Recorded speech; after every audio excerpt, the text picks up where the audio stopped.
dulu perkuliahan kita pada pagi hari ini, di siang hari ini.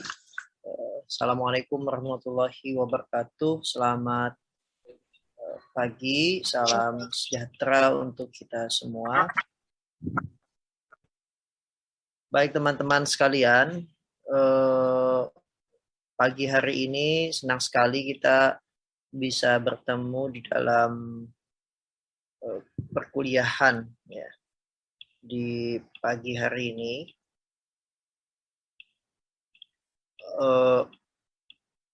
Untuk kita bersama-sama melanjutkan materi atau bahan perkuliahan kita di mata kuliah ilmu negara yang teman-teman ambil di semester awal.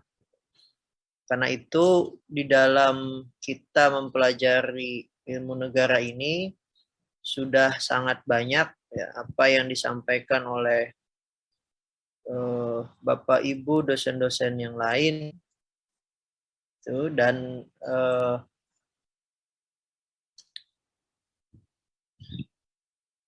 kita masih dalam waktu yang cukup panjang lagi karena pekan lalu baru UTS, hari ini kita baru melanjutkan perkuliahan gitu, dan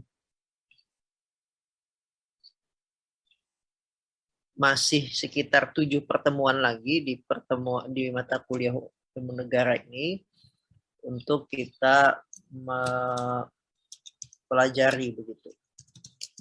Saya secara bergantian nanti. Kebetulan pagi hari ini Pak Ali Amrin tidak bisa masuk gitu ya. Saya baru saja ditelepon beliau. Beliau minta saya yang masuk di kelas ini. Karena itu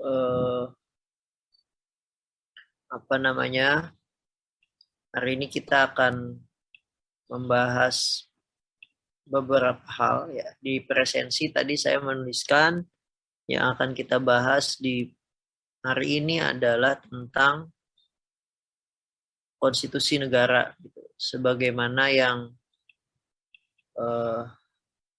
tercantum ya di dalam portal akademik teman-teman. Baik teman-teman sekalian,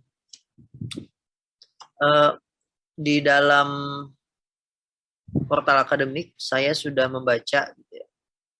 Saya membaca beberapa materi yang sudah disampaikan oleh Bapak Ibu para pengajar, Bapak-bapak para pengajar ilmu negara, khususnya Pak Ali dan Prof. Hadin.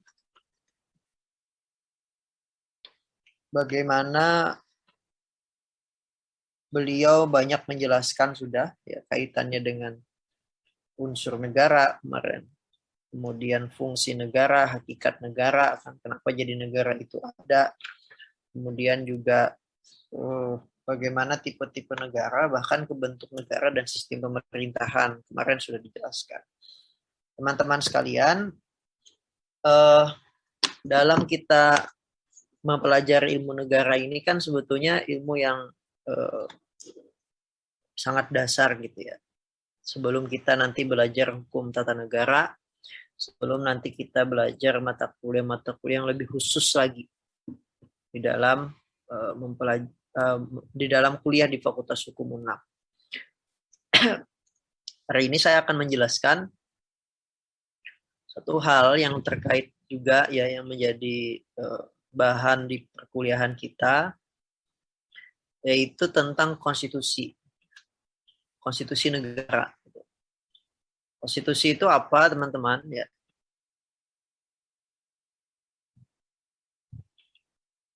Ini ya. Nah, nanti teman-teman akan mengambil mata kuliah konstitusi ini juga di semester 5 kalau saya tidak salah. Jadi nanti ada mata kuliah namanya hukum konstitusi ya. Nah, konstitusi itu apa sih? Secara bahasa Latin sih ini. Konstitu berkaitan dengan jus yang berarti hukum atau prinsip. Di Inggris namanya constitution, di Belanda namanya constitute, di Perancis namanya droit constitutionnel. Di tempat kita namanya undang-undang dasar. Oke, sampai sini saya ingin tanya dulu deh, teman-teman semua. Eh, apa yang Anda ketahui ya selama kuliah dan selama pada saat pada saat SMA gitu. Undang-undang dasar itu apa gitu. Karena kita sudah belajar beberapa hal ya, PKN, kemudian di SMA ada PKN dan tentu juga ada salah satu diajarkan tentang undang-undang dasar. Coba undang-undang dasar itu apa sih? Ada yang coba ini mau berpendapat?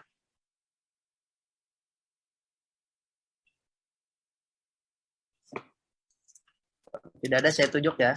Coba Mbak Kintari. Undang-undang dasar itu apa, Mbak? Undang-undang dasar itu kumpulan peraturan-peraturan, Pak.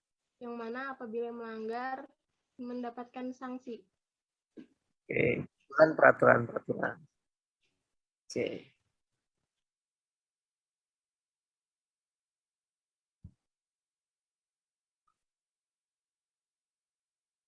Setujukah Mas Reza Gunawan? Setuju, Pak. Tapi izin menambahkan bisa nggak, Pak? Ya, boleh, silakan. Undang-undang dasar itu kumpulan hukum-hukum dasar yang bertujuan untuk mengatur penyelenggaraan dalam bernegara, bermasyarakat, dan juga sebagai pedoman untuk membuat atau menciptakan hukum-hukum lainnya. Oke, jadi ada istilah tadi menurut Mbak Kintari bahwa ada peraturan gitu ya, kemudian ada disebut Mas Reja tadi hukum dasar gitu. Coba satu lagi, Nabila Guslen. Silakan Mbak. Ada pendapat lain atau ada yang ingin ditambahkan? Undang-undang dasar adalah peraturan atau hukum dasar tertinggi tertulis di Indonesia yang menjadi acuan dalam membuat peraturan-peraturan lain.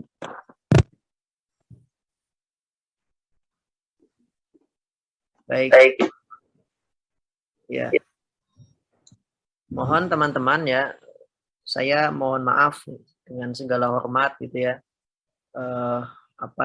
Sebelum kita melanjutkan perkuliahan, tolong dicek di belakang background teman-teman, barangkali ada orang lain gitu ya yang sedang ini, mohon ini karena tidak enak kita melihat ada di ruang kelas kita ini ada orang lain di belakang kita gitu ya.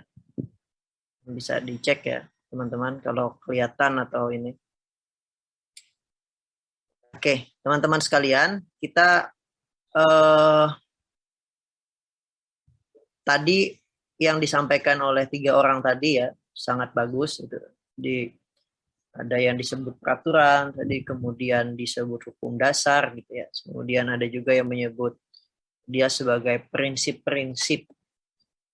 Nah, Undang-Undang Dasar 1945 itu dia punya Indonesia. Tapi dalam negara-negara di banyak tempat gitu ya, semua negara bukan hampir lagi, tapi semua negara itu pasti dia punya konstitusi. Di Indonesia namanya adalah Undang-Undang Dasar gitu ya. Nah, ini saya gambarkan secara umum, nanti ada mata kuliah khusus tentang hukum konstitusi di semester 5. Nah, apa sih yang disebut dengan konstitusi itu? Konstitusi negara. Di negara itu pasti punya konstitusi. Karena di dalam konstitusi itulah nanti pedoman bernegara itu acuannya pasti dalam konstitusi. Apa konstitusi itu? The rules, ini menurut Oxford Dictionary ya, the rules and practice that determine the composition and function, komposisi dan fungsi of the organs of the central and local government in the state and regulate the relationship between individual and states. Jadi yang diatur dalam konstitusi itu adalah, konstitusi itu ingat teman-teman, kita punya gambaran dulu ada dokumen negara gitu ya. Anggaplah undang-undang dasar Indonesia. Apa sih konstitusi itu? yang diatur adalah komposisi dan fungsi, ya, composition and function of the organ. Jadi organ negara, komposisi dan fungsi dari organ-organ negara itu. Baik di pemerintah pusat, ya, di sentral, dan di local government, di pemerintah daerah, di dalam sebuah negara. Jadi itu. Jadi dia mengatur bagaimana kelembagaan dalam negara itu. Mengatur tentang bagaimana sih kelembagaan eksekutif, dan bagaimana kelembagaan legislatif, bagaimana kelembagaan yudikatif, kan, bagaimana juga fungsi-fungsi dari lembaga-lembaga itu, bagaimana fungsi pemerintah daerah dan seterusnya. Itu diatur dalam konstitusi. Termasuk bentuk negara gitu kan. Nah, kemarin misalnya Pak Ali menjelaskan bentuk-bentuk negara, sistem pemerintahan. Nah, itu semua ya. Itu semua diatur dalam dokumen yang disebut dengan konstitusi. Konstitusi. Coba, misalnya Indonesia aja kita. Bentuk negara Indonesia itu adalah diatur dalam konstitusi. Dalam Undang-Undang Dasar 1945. Coba. Mas, kita tanya aja deh. Faisal, Ahmad, Faisal Rifki. Faisal, adalah kira-kira di konstitusi itu mengatur tentang bentuk negara? Enggak ada, Pak. Apa? Enggak ada, Pak. Enggak ada. Oke. Berarti di mana bentuk negara kita diatur di mana kalau tidak ada?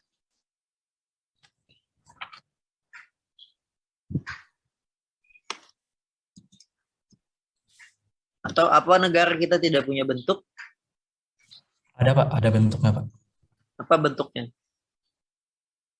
Bentuk negara Indonesia, negara kesatuan, Pak. Ya, jadi baca dulu. Bentuknya apa jadi, Mas? Negara Indonesia ialah? Negara kesatuan. Oke, yang berbentuk? Yang berbentuk republik, Pak. Oke.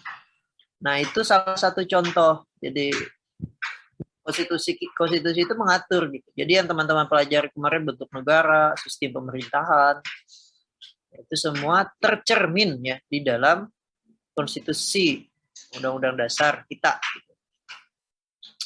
Oke, sampai sini teman-teman. Jadi selain dia bicara tentang bagaimana komposisi fungsi dari organ-organ negara itu, dia juga mengatur, regulate the relationship between individual and states. Apa yang diatur? Hubungan antara individu dengan warga negara. Nah, jadi yang dinamakan konstitusi tidak hanya aturan tertulis, tapi juga yang dipraktikkan dalam kegiatan bernegara.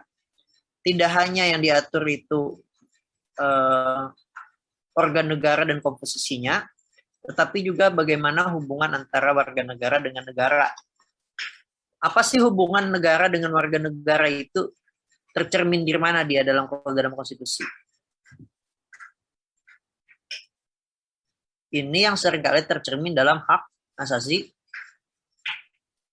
manusia ya. Misalnya negara menjamin kemerdekaan setiap penduduk untuk berserikat, berkumpul, dan mengeluarkan pendapat. Nah, itu hubungan. Jadi dia mengatur. Apalagi misalnya, banyak ya, soal partisipasi warga negara, soal bagaimana hak atas pendidikan, gitu. Warga negara juga punya kewajiban, gitu. Kita bayar pajak, dan seterusnya itu. Nah, itu yang disebut dengan konstitusi, teman-teman. Jadi semua negara itu punya konstitusi, ya. Oke, tetapi ya,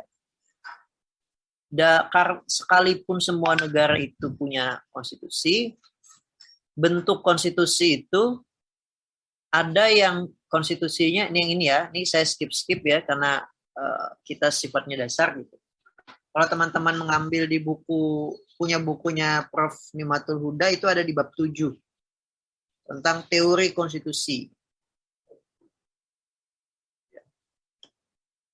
Tentang teori konstitusi.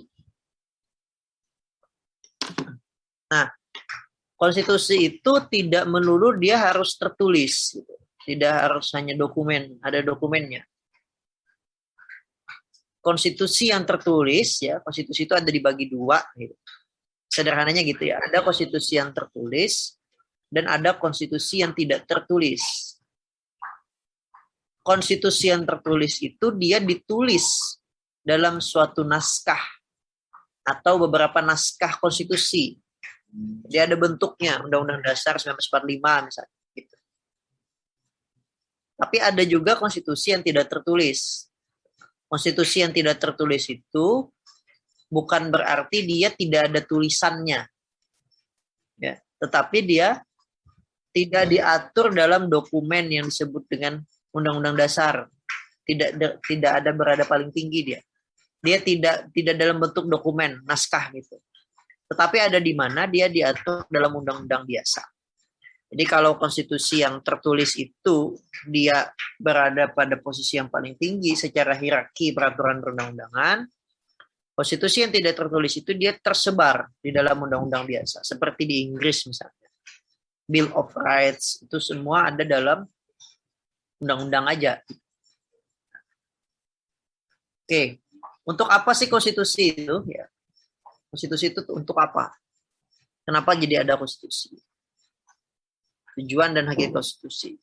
Tujuannya tidak lain adalah dia untuk mewujudkan keadilan, ketertiban, dan perwujudan nilai-nilai yang ideal. Seperti kemerdekaan dan kesejahteraan.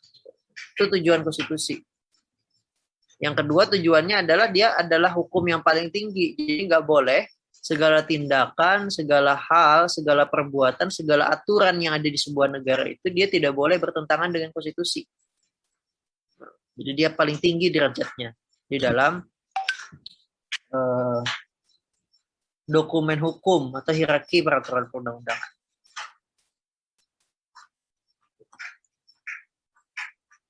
Nah, sedangkan apa saja yang menjadi isi konstitusi itu ini ya, bicara tentang organisasi negara, hak asasi manusia, prosedur mengubah undang-undang dasar itu, dan bisa juga memuat larangan untuk mengubah sifat tertentu dari undang-undang dasar.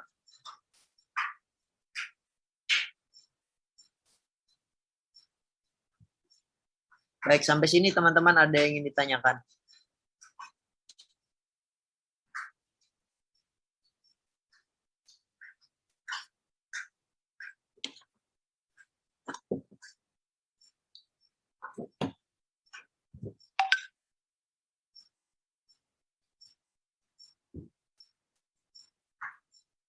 Saya Pak. Silakan Mas. Berarti konstitusi tertulis itu udah pasti Undang-Undang Dasar 1945 ya Pak? Namanya beda-beda ya, namanya beda-beda. Tidak, kalau di Indonesia namanya Undang-Undang Dasar 1945. Di negara lain namanya beda-beda, tapi dia berada pada posisi yang paling tinggi. Ini kita mau lihat ya konstitusi-konstitusi negara tuh ya. Teman-teman bisa download. Jadi nama websitenya itu adalah Constitute Project. Saya buka ya.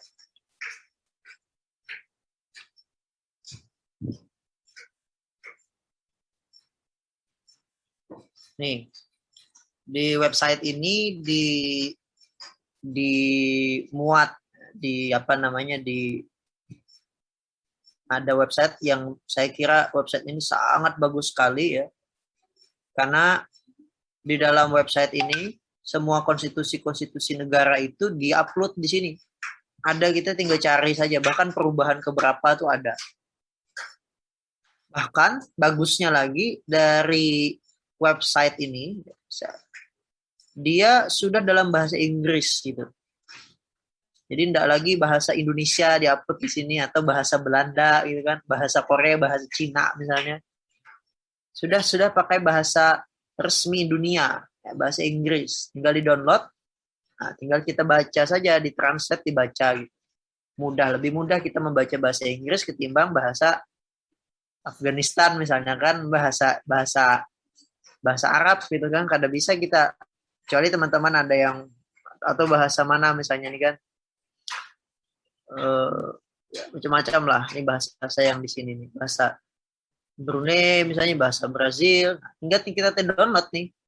Nah, coba kita cari ya, konstitusi Indonesia, huruf I di Indonesia. Nih, kita bisa download nih. Kita view HTML aja.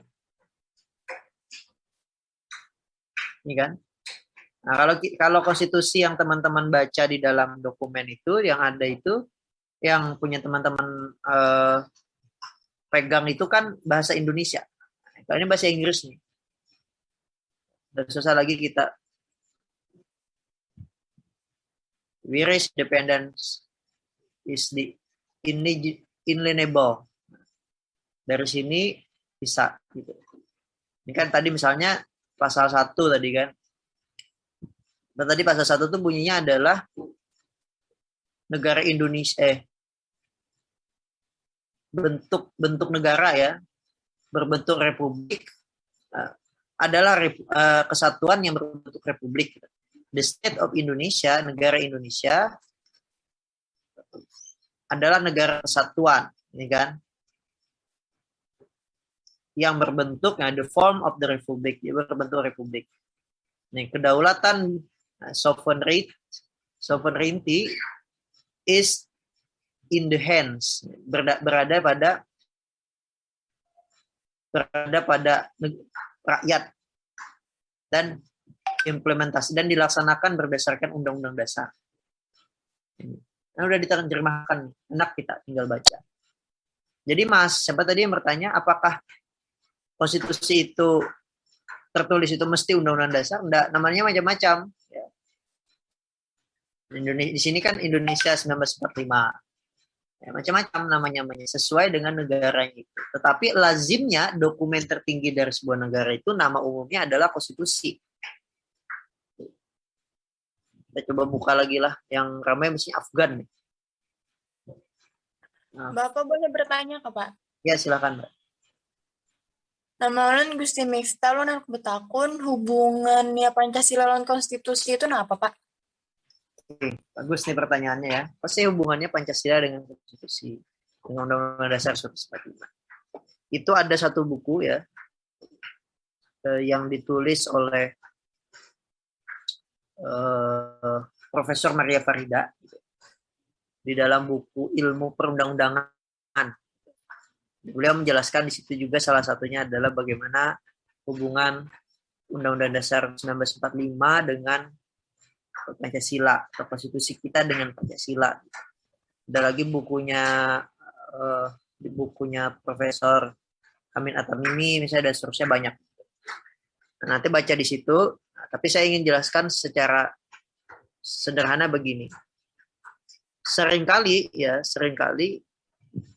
kalau kita masih belum belajar belajar hukum tata negara, belajar konstitusi, belajar Undang-Undang Dasar 1945. Ya, kita menganggap bahwa Pancasila itu beda dengan Undang-Undang Dasar 1945. Padahal gitu ya, secara hierarki gitu, dia memang saling berhubungan. Jadi Pancasila dan Undang-Undang Dasar itu adalah dua hal yang dia tidak bisa dipisahkan sebetulnya. Pancasila itu kan kalau dalam teori disebut dengan staff fundamental norma fundamental dari sebuah negara. Kenapa Mbak Cynthia?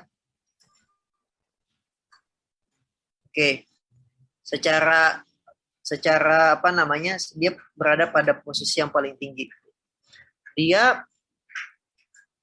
punya nilai secara filosofis. Secara filosofis dia punya nilai. Dan nilai ketuhanan, nilai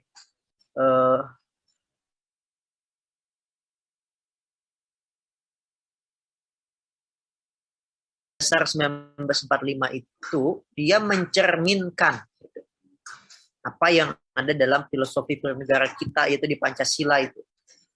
Makanya ketika kita baca Undang-Undang Dasar 1945 di pembukaannya, kan, itu terkandung nilai-nilai Pancasila dalam situ.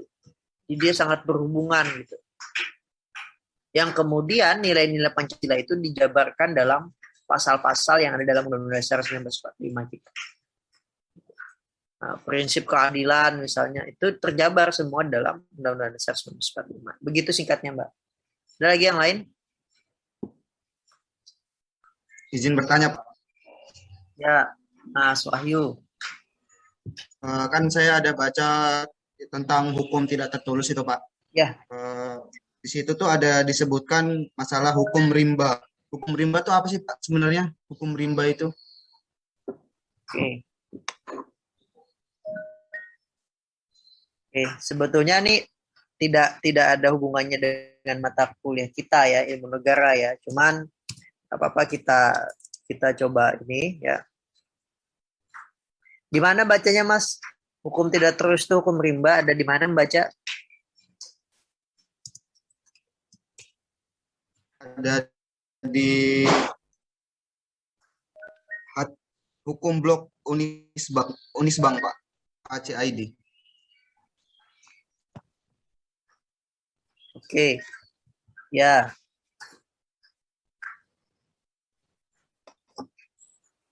Hukum itu nanti di pengantar ilmu hukum ya, mungkin ada dijelaskan soal itu. Cuman singkatnya begini, ada hukum yang tertulis dan ada hukum yang tidak tertulis gitu ya.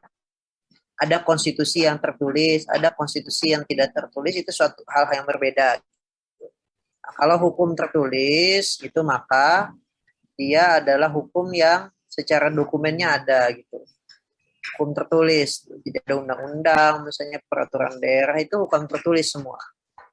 Ada hukum yang tidak tertulis, berarti dia hukum yang berlaku di masyarakat, tetapi itu ditaati juga. Gitu. Misalnya banyak ya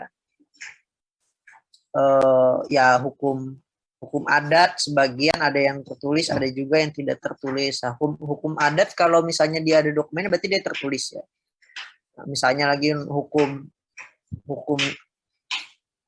agama misalnya gitu kan. Norma-norma perilaku gitu, kesopanan, kesantunan, norma susila gitu. Lalu ada lagi hukum, misalnya tadi dijelaskan hukum rimba. Hukum rimba itu kan orang yang berkuasa, otomatis dia yang kemudian mengatur hukum. Itu disebut hukum rimba. Ya, dia sih bisa aja dikategorikan sebagai satu bentuk hukum yang tidak tertulis gitu.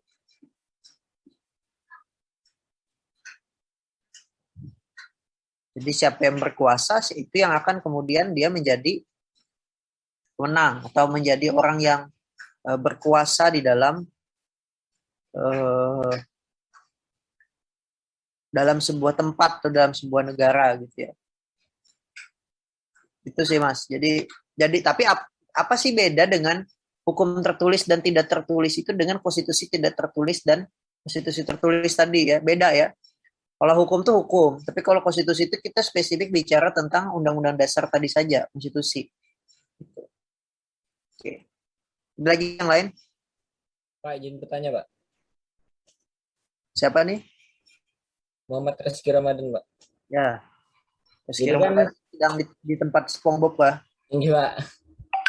Jadi kan tadi tujuan dari konstitusi tadi mewujudkan keadilan, ketertiban, dan perwujudan nilai-nilai ideal seperti kemerdekaan. Jadi konstitusi itu dapat dibuat sebelum kemerdekaan, Pak. Kenapa konstitusi dapat dibuat sebelum kemerdekaan? Sebelum merdeka. Oke.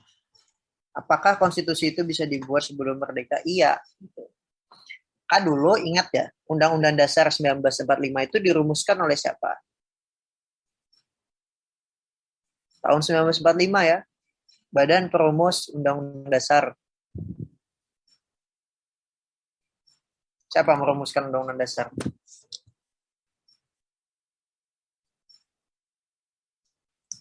Ada yang tahu lah. BPUPKI, Pak. Iya.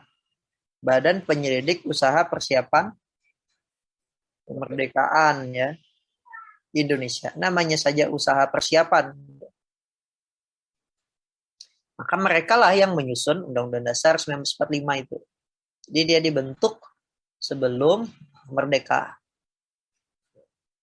Tapi apakah kemudian merdeka bisa dirubah? Bisa. Kita sudah 4 kali amandemen ya. Bisa. Kemudian kalau melihat perkembangan zaman, kemudian melihat konstitusi ini udah tidak sesuai dan seterusnya, bisa saja dirubah dengan mekanisme perubahan konstitusi. Nah, nanti spesifik bicara tentang perubahan konstitusi itu di mata kuliah hukum konstitusi nanti teman-teman semua. Ada lagi yang lain? Iya Pak, terima kasih Pak. Oke, sama-sama.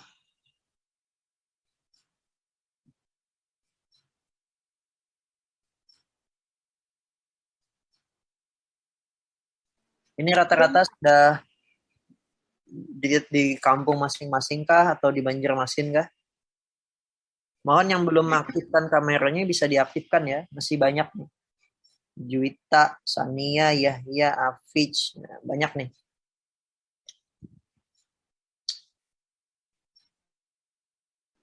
Kalau mau nanya Pak, Ya, belum pernah dengar lo kerajaan Inggris katanya kada punya konstitusi, itu bujur Pak? betul. Jadi Inggris itu dia tidak punya konstitusi yang tertulis. Tidak punya konstitusi yang tertulis. Tetapi dia punya konstitusi yang tidak tertulis. Apa sih kemarin tadi itu maknanya yang tertulis dan tidak tertulis? Kalau yang tertulis berarti dia punya dokumen.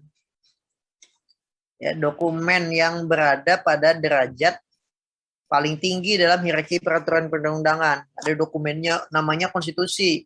Di tempat kita namanya undang-undang dasar. Tetapi di Inggris gitu ya, dia apakah punya konstitusi? Punya, tapi konstitusinya dia tidak tertulis. Tetapi yang disebut tidak tertulis itu bukan berarti nggak ada tulisannya. Ada tulisannya, tetapi dia tersebar di berbagai macam dokumen-dokumen berupa undang-undang biasa. Gitu. Misalnya Bill of Rights, itu kan ada. Tapi dia tidak pada posisi yang tinggi secara hierarki peraturan. Itu Mbak, yang disebut dengan konstitusi tidak tertulis itu. Makanya memang ada juga orang yang menyebut sebetulnya agak kurang tepat ya membedakan konstitusi tertulis tidak tertulis itu. Harusnya ada pendapat juga yang mengatakan mestinya istilah itu diganti dengan istilah konstitusi yang dikodifikasi dan konstitusi yang tidak terkodifikasi gitu. Di konstitusi yang digabung, ada konstitusi yang tidak digabung, singkatnya begitu. Ada juga yang berpendapat seperti itu. Ada lagi, ini Mas Gusti Miftah Arifin, raise hand nah. Pak Ulun cewek. Oh. Ulun bertakun. Substansi apa aja yang ada di konstitusi di negara Indonesia ini? Ya, secara umum tadi 4 hal itu ya yang lihat. Kalau secara umum, konstitusi yang dimuat itu ini substansinya nih tadi. Materi muatan ini bicara organisasi negara, hak-hak asasi manusia, bagaimana prosedur mengubah undang-undang dasar, dan ada kalanya memuat larangan. Itu yang secara umumnya isinya itu. Nah, tinggal kita lihat gitu ya, dalam konstitusi kita tadi isinya apa aja. Nah, kita buka misalnya tadi ya. Mana tadi?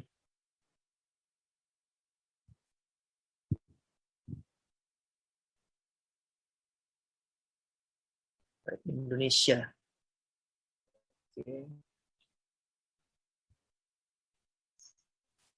Tinggal kita lihat isinya, secara umum isinya itu ya. Nah, apa saja tinggal kita lihat di sini kan. Nih. Ini yang saya tampilkan yang pakai bahasa Inggris ini ya. Bentar.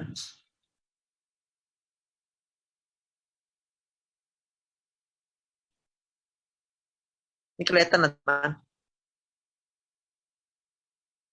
Kelihatan ya? Kelihatan Pak. Ini kan, ini bicara tentang bagaimana bentuk dan kedaulatan negara. Kemudian bicara tentang Majelis Permusyawaratan Rakyat. Ini kan lembaga negara nih, organisasi negara semua. Bicara tentang ini kan, kekuasaan presiden ya. Ini kan bicara juga tentang organisasi negara tadi kan, bagaimana fungsi dan komposisi dari sebuah negara. Lagi bicara tentang apa lagi di Indonesia ini? Nah, bicara tentang menteri-menteri negara. Presiden dapat mengangkat menteri negara. Kemudian bicara tentang regional authorities, pemerintah daerah mungkin maksudnya nih ya. Ya, pemerintah daerah, bab tentang pemerintahan daerah. Nah, kan bicara tentang ini, organisasi negara kan. Nah, bicara tentang DPR nih, DPD, ini bab DPD, semua tentang organisasi negara. Nah, bicara tentang bagaimana pemilihan umum gitu kan. Keuangan, finance ya. Negara, kemudian Supreme Audit Board, BPK. Macam-macam. Intinya itu sih. Sampai dengan bicara tentang citizen and residents. Asasi manusia. Nah, bicara tentang human rights, hak asasi manusia juga. Gimana? Maka di sini yang ada apa namanya? Kita tadi yang bagaimana hubungan warga negara dengan negara itu. Sampai dengan bicara juga tentang bagaimana keamanan negara, pendidikan, gitu kan, diatur di sini semua. Nah, lambang negara, bahasa, ini semua diatur di sini. Nah, sampai tadi salah satu ciri yang menurut Profesor Miriam Widiarjo itu bisa juga konstitusi itu memuat bagaimana cara mengubahnya. Di tempat kita juga ada nih perubahan konstitusi, constitutional amendments. Cara mengubahnya ini. Oke, ada lagi yang ditanyakan. Di website ini bagus ya teman-teman kalau mau membandingkan misalnya nih kan. Kita mau membandingkan bagaimana Indonesia misalnya ya. Indonesia dengan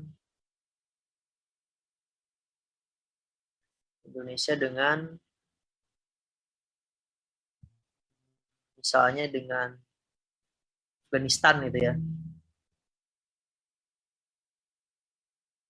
Bisa nih kan kita tinggal bandingkan aja.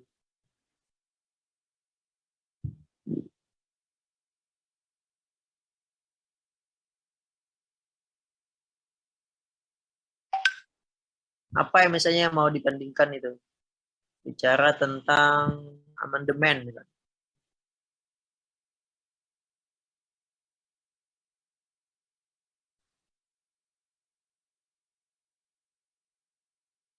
Prosedur mengubah undang-undang dasar. Kita bandingkan punya Afgan dengan Indonesia.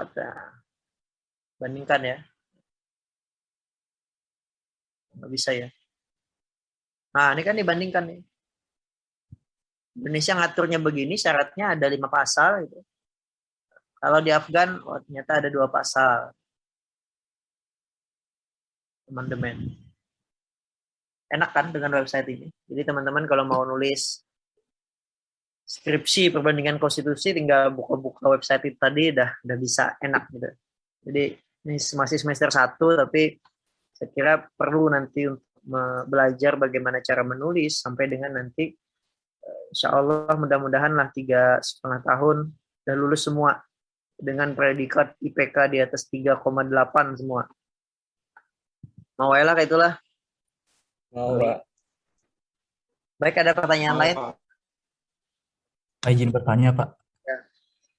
Negara komunis itu punya konstitusi juga lah, Pak? Punya juga. Ya, komunis kan bentuk negara ya. Cina. Kita cari Cina ada nggak? Cina ya. Cina.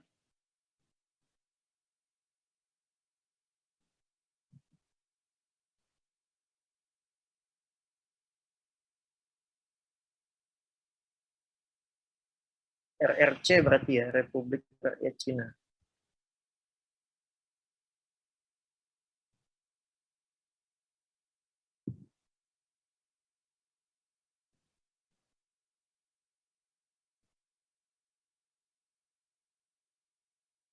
Ini ada nih, People's Republic of,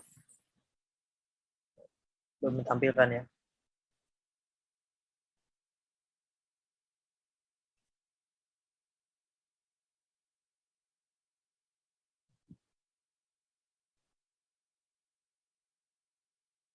Nggak ada dia punya. Oke, ada lagi pertanyaan lain, teman-teman? Ulun, Pak. Lagi nah. Ya.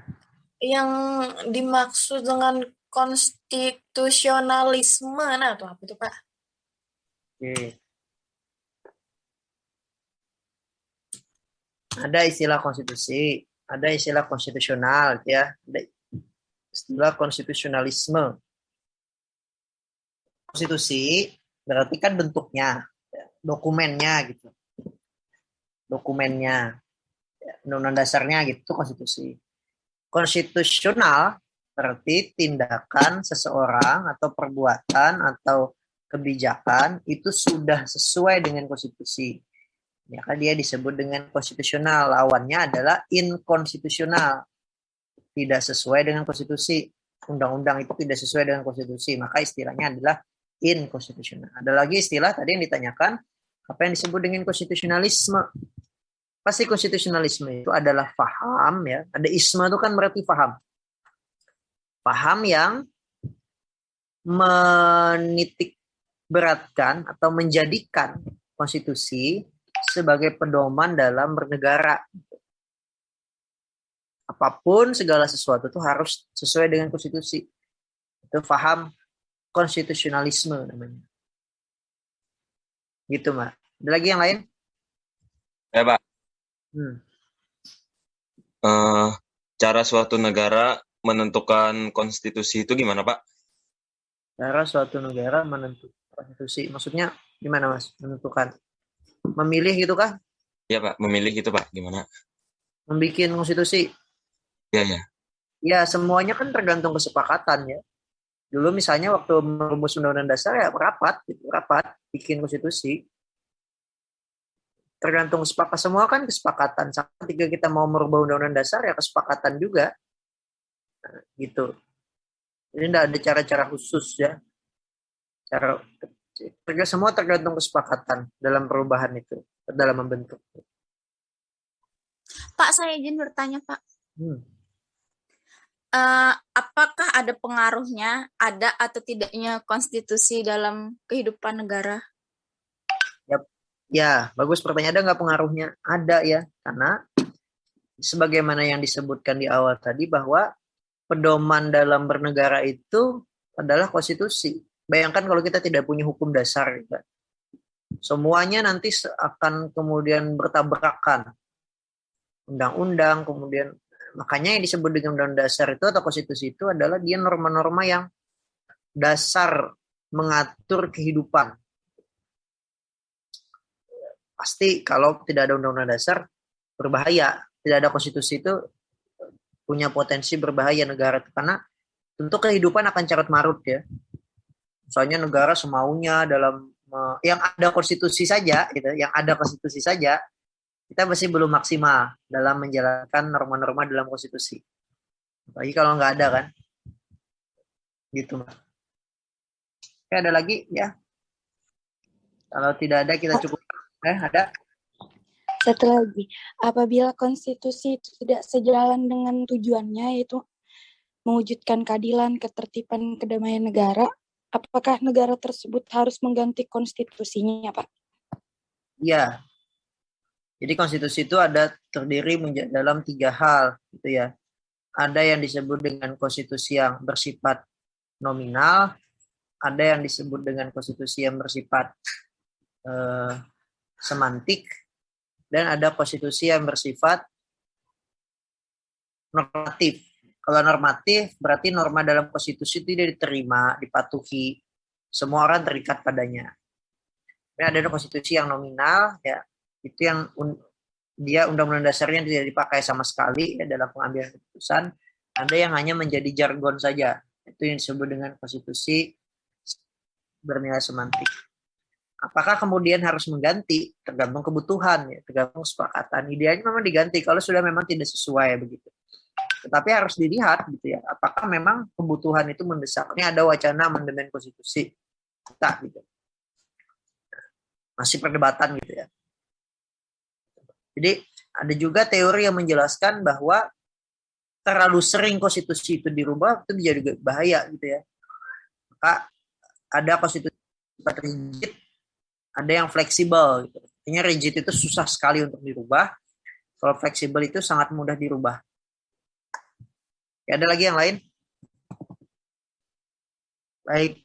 Kalau tidak ada kita cukupkan ya teman-teman. Saya senang sekali kelas ini sangat aktif ya, banyak sekali pertanyaan yang masuk gitu. Bayangkan kalau seandainya kelas ini adalah kelas offline gitu ya, kelas yang dilaksanakan di kelas-kelas kita di Fakultas Hukum.